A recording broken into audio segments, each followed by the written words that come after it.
the world, a place for everything to be built and everything to be destroyed. Like when your stomach built your third, only to be destroyed by the flesh.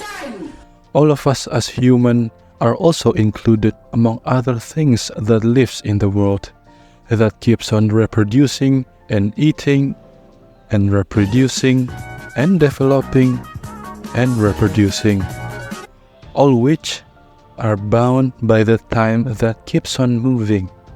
And because of that, it feels like the time itself is commanding us what to do so that we don't get to be left behind. And it also feels like we can only obey it, because time is not democratic, even though it does not possess an oil reserve. With all that combined, the people just naturally shape their perception to be competitive. The men want to have more wealth, position, and women, while the women want to have the men's genitalia. Balls. On one hand, the world will always revolving, regardless of what we perceived or how we act upon our perception. It is called the law of nature. It is the ultimate law that does not need a parliament to pass the bill. So even the British cannot vote for exit. On the other hand, there are still some elements of this world that can still be grasped by us humans, that can still be controlled.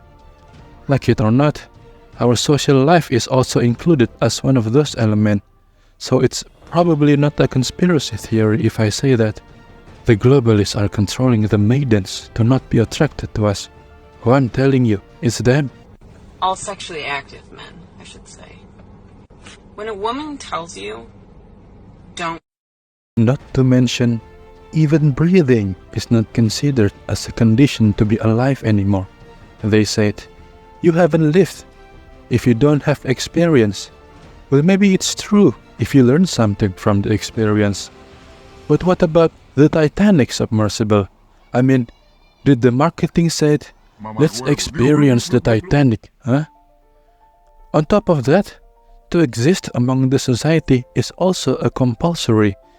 People make it seem like being a nobody is a nightmare, and a nightmare is a bad dream, where the only thing that people want is a wet dream.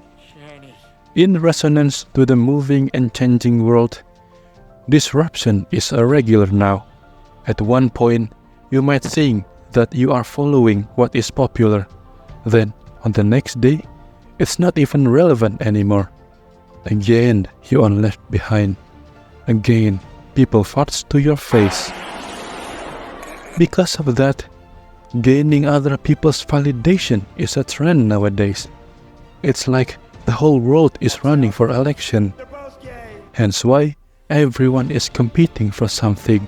Some compete to be the best athlete, some compete to be the richest, and some compete to have the most outrageously vile comment on Instagram. But which competition should we go for? Which one should we win? And to what extent? Should we ambitiously compete even though it would sacrifice our own self-regard? Well, in the end of the day, $20 is $20. My time has come. Whoever holds this long stick is gay.